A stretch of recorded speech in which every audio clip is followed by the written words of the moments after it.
ครับพี่น้องเดี๋ยวพี่น้องยำแรงได้เพียงเด้อมายำหมูมันครับมันจากห่างไว้มือนี้มาตะเวนเล่นมาห่างไว้20 กว่าหลังผม70 80 หลังเหลืออยู่20 หลังครับทางสูงทางทาดีละนี่ปลาป่วยปอดพี่น้องเอ้ยไปหลุนกันครับโอ้ยป้องหมาเที่ยวพี่น้องกล้องสีนี้ก็เป็นห่างบ่วงถือเลยครับ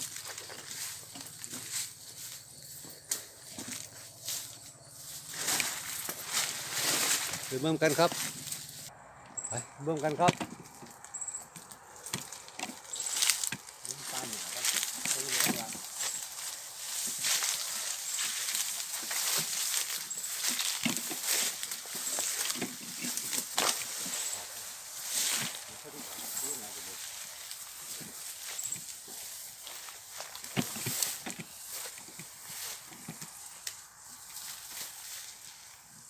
นี่ไป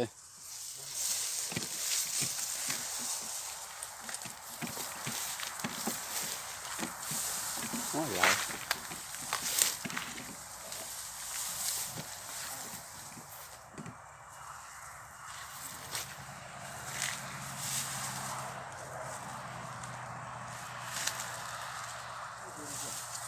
ข้าไปติดให้มุนมันก็ดู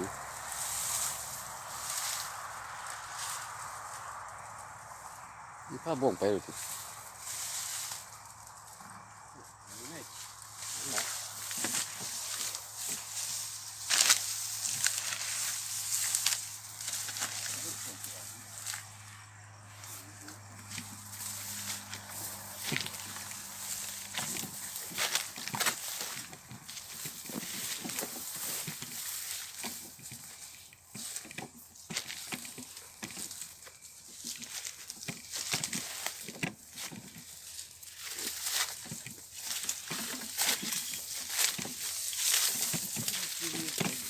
นี่ไงจ้ะพ่อจะออกกันหน้าหนู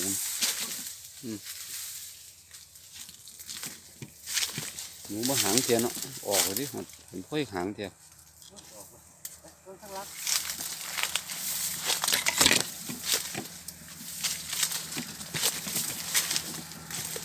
เหยียดงัวจนเหยียด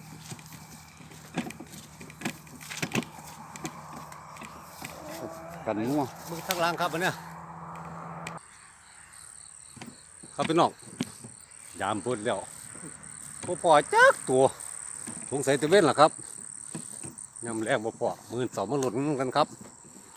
หมานะพี่น้องนะ12,000มาหลุดกันเลยครับคือบ่คือ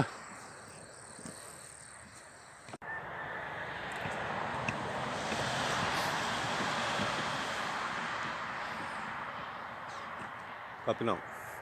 มันจำขึ้นมายามบริพ่อตัวมาเบิ่งยังมาสอนลุ้นกันครับ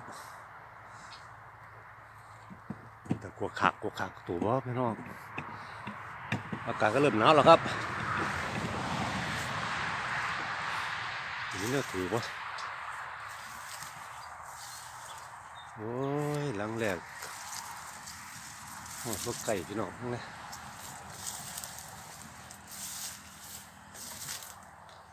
มันจะปล่อยข้าวออกละ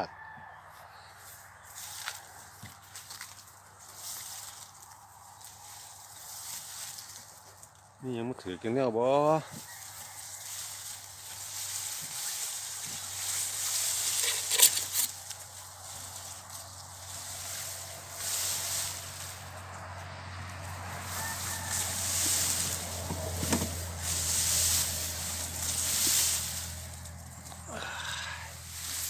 จะสอครับสวยมากไปทางไหมเบียดกันงานพี่น้อง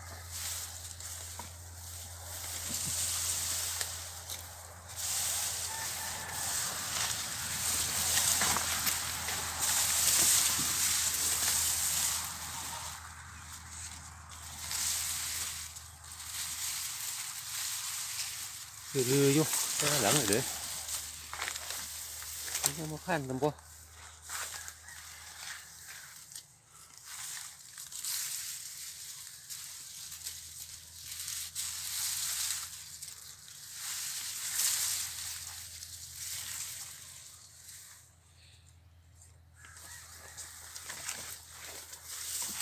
มึงไม่ตายเนี่ยต้องไปเบิ่งทั้งล่างครับอุ้ยตื่นเสียงนก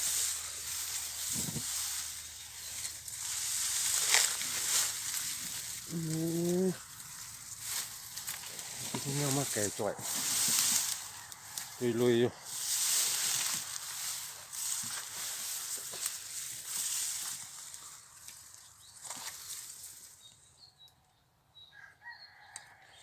เบื้องทั้งล่างครับอันเนี้ยขางน้ำนี่โอ้ยต้นหน่อยพัดดูนี่เป็นเสมอ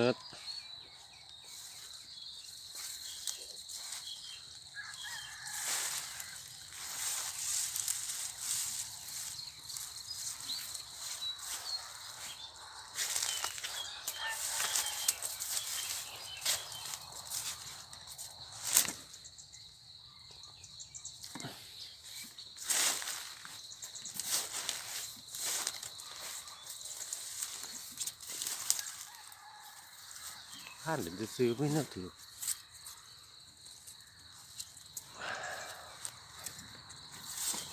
ไปเบิ่งกันดีครับย้ำกันไปเลยครับย้ำกันอีกเดือนนี่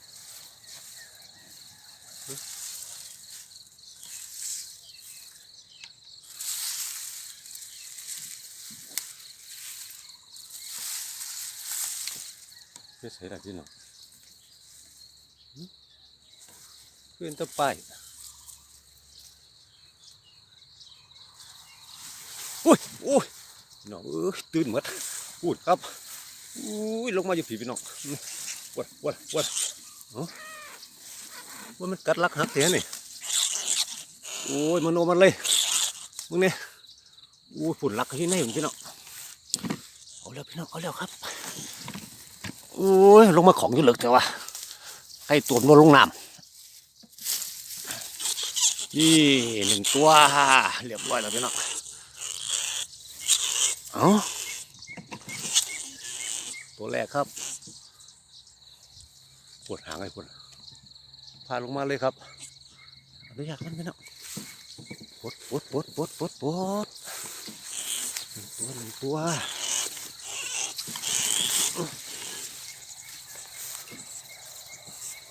นี่เลยครับคือเลยปวดหนึ่งตัวเรียบร้อยพี่น้อง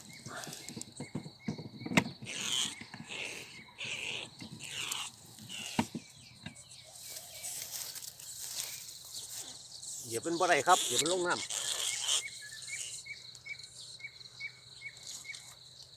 เดี๋ยวมือละตัวข้าโยกพี่น้องเดี๋ยวก็บ่อไรครับ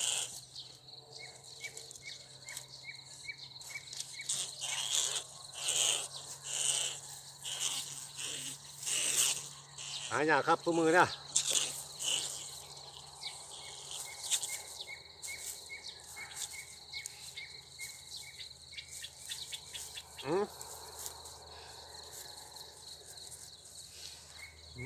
หมดงี้เลยครับทำเต็มมือเลยเอาเรียบร้อยพี่น้อง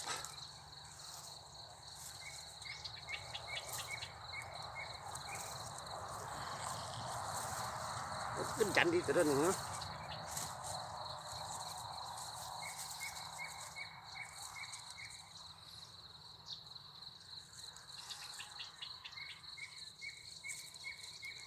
ตัวครับตัวนี้หายากกันมาเลยพี่น้องเด้อ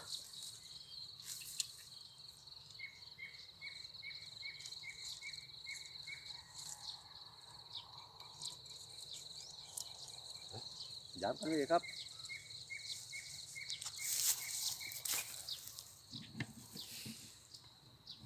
อยู่5-6 หลังอยู่น้ำกันครับ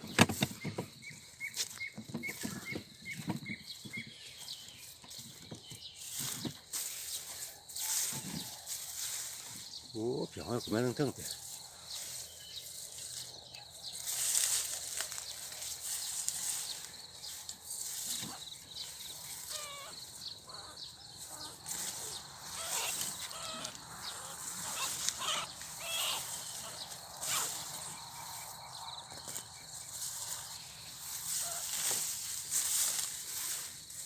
รือว่าถือตัวนี้แหละพี่น้องเกี่ยวพันนี่ครับ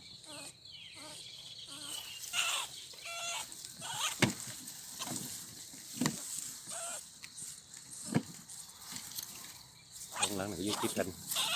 เอาตัวมาไก่สิเป็นหนูตัวเดียวเหรอพี่น้อง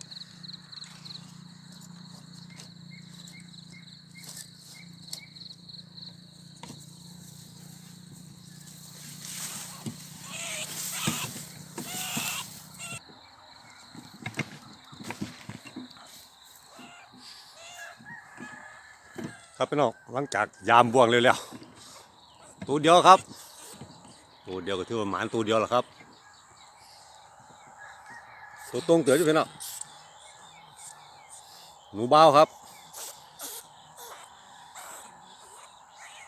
นี่แหละวิถีชีวิตหาอยู่ให้กินครับมือมันมือบอลธรรมดาครับนี่มาแต่เสาร์แน่หน่อยครับหนาวครับอากาศเริ่มหนาวกับไม่อีกแล้วรักษาเนี่ยซาตัวอยู่ไก่อยู่ไก่ยิ่งหนอกยิ่งหน้าในเมืองไทยครับตัวนี้โรคภัยไข้เจ็บกันว่างกับไม่อีกครับรอบสองรอบสามรอบที่รอบห้าแล้วครับครับพี่น้องพี่น้อง